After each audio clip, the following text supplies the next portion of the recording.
le dispositif de l'éducation thérapeutique, ça bouscule énormément l'institution. C'est quelque chose, c'est un peu un gravier quelque part, hein, parce que vous comprenez bien que cet ancrage humaniste, centré sur la personne, etc., bon, ben, des fois, ça peut aller à l'encontre aussi de buts poursuivis des institutions qui ont d'autres manières de manager pour survivre, pour faire du bénéfice, des fois, enfin, ça dépend, je parle en général, hein.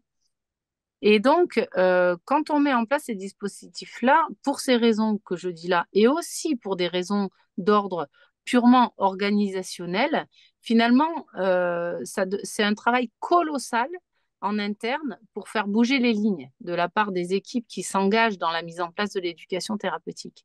Parce qu'il est plus difficile de faire bouger les lignes du côté de l'institution que de faire bouger les lignes du côté des patients.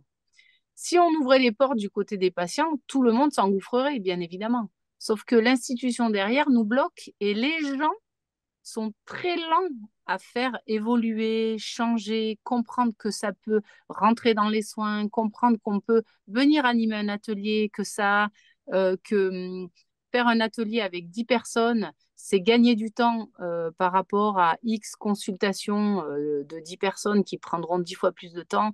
Et c'est aussi gagner de l'efficience parce que les gens se retrouvant entre eux, ils ont plus d'énergie, plus de force que quand ils sont tout seuls face à une blouse blanche. Enfin voilà. Et tout ça, c'est long parce que ça veut dire changer les mœurs, changer la manière de changer l'activité, la manière, les habitudes qu'ont les gens. C'est aussi changer le rapport au pouvoir, changer le rapport au savoir. Et ça, c'est très compliqué dans l'institution. Donc, il faut imaginer que quand on arrive à déployer un dispositif, par exemple, comme le nôtre, ou bien tout ce qu'ils ont fait à Angers ou à Lyon, enfin, c'est des gens que je connais bien, même à Rouen, etc., il faut imaginer que derrière, les équipes soignantes, elles déploient un travail de dingue pour pouvoir creuser un trou du côté de l'institution, en fait. On a recruté des animateurs, c'est un casse-tête chinois.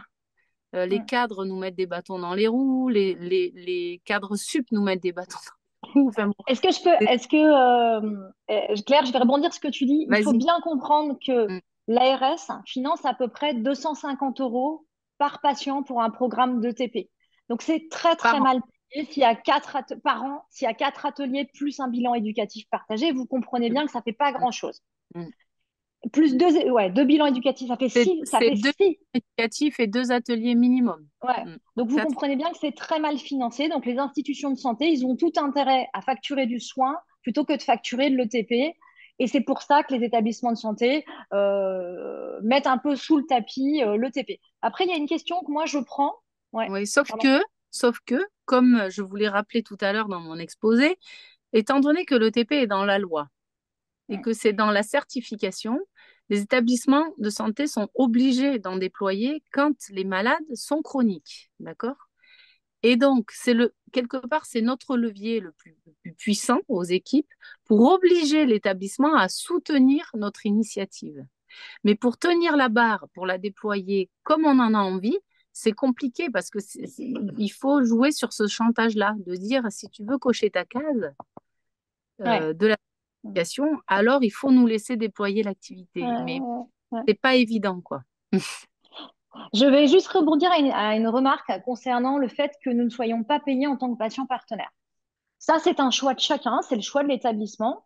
Euh, Il me semble que nous, en tant que patients de partenaire, on a la chance, on n'est pas des patients plantes vertes, et on a la chance d'être associés à de la recherche interventionnelle sur des programmes de TP. On est associé à l'écriture d'articles de recherche. On nous propose plein de choses, on bénéficie de formations en interne, on est reconnu comme des professionnels de l'ETP, ce qui, pour moi, vaut toutes les rémunérations. Donc, il y a peut-être qu'ailleurs, les patients partenaires sont rémunérés. Ça évoluera à l'Institut Curie. C'est en cours de discussion pour le moment. Après, libre à chacun Mhm. d'accepter de faire de l'ETP à Curie en n'étant pas payé ou d'aller voir ailleurs. Voilà. Il faut expliquer que ce champ-là, c'est un champ aussi d'évolution et de débat au niveau national, hein, le statut des patients partenaires, c'est très important. Que pour le moment, on est sur des on va dire, des essais, enfin, on est sur des projets de recherche mécénés pour montrer combien il y a de la plus-value, combien ça marche, combien c'est efficace, c'est-à-dire on est sur des phases d'évaluation hein, de donner un statut à des patients partenaires. Il faut aussi rappeler que quand même dans la loi qui est prévue d'être votée là ou modifiée, il est prévu des parcours de soins avec du partenariat patient qui n'est pas que dans l'ETP, qui est aussi des patients sentinelles, des patients de parcours. Il y a plein de typologies en fait. Et donc, il va bien falloir que ça se développe. Et je crois que finalement, c'est un vrai champ sur lequel il faut tenir et sur lequel il faut se positionner de manière intelligente. Parce que voilà, c'est une ouverture qui va se faire en fait, qui va éclore, je pense.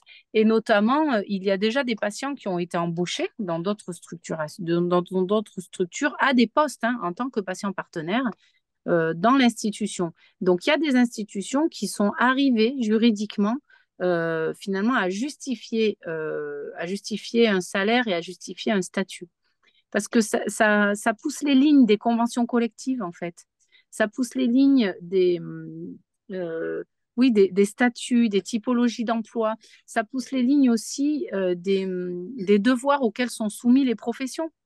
Par exemple, les professions, nous, on est soumis à plein de devoirs de confidentialité, de devoirs d'information, de devoirs je sais pas moi, de soins, obligation de moyens, pas de résultats. Enfin voilà, on a comme ça toute une liste d'obligations. Et finalement, les gens venant travailler avec nous, les collaborateurs, voilà, ça veut dire qu'il faut explorer tous ces champs-là pour sécuriser l'activité et voilà, pour que tout se passe au mieux finalement.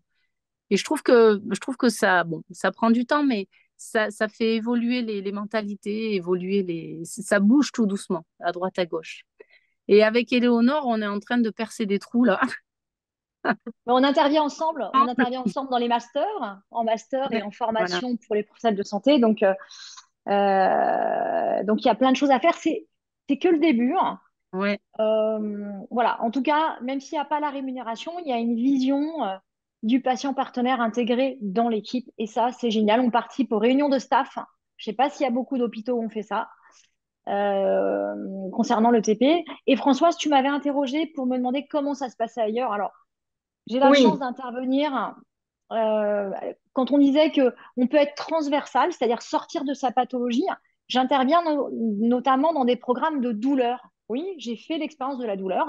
Donc, j'interviens ailleurs dans des programmes qui ont été mis en place par des associations, dans des hôpitaux en Seine-et-Marne, où j'interviens sur des ateliers activité physique et douleur pour des patients douloureux chroniques qui sont pas forcément tous passés par la phase cancer.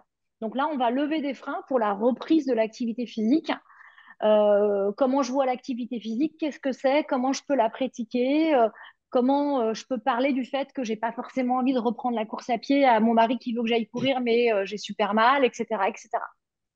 Donc il y a beaucoup d'hôpitaux maintenant, d'associations qui mettent en place des programmes. Claire en a parlé. Et je voulais rajouter quelque chose en tant que patient partenaire. C'est aussi important. On fait partie d'une communauté. Moi, je ne suis pas seule, Éléonore, dans mon coin. Je suis avec mes copines patientes partenaires de l'UTEP. Et surtout, je fais partie de plusieurs associations de patients, dont GPS, un cancer. Et donc, on est un peu le porte-voix de. On va en fait redire l'expérience des autres patients. Donc, c'est important de ne pas être patient partenaire dans son coin, de se faire un petit peu l'ambassadeur des patients qui ont la même pathologie que vous, mais pas que, pour un peu comprendre le vécu, les difficultés auxquelles sont exposés les autres patients atteints d'un cancer gynécologique, atteints d'un cancer du sein, etc. Et mes copines patientes partenaires à Curie, elles font partie d'associations de patients comme moi.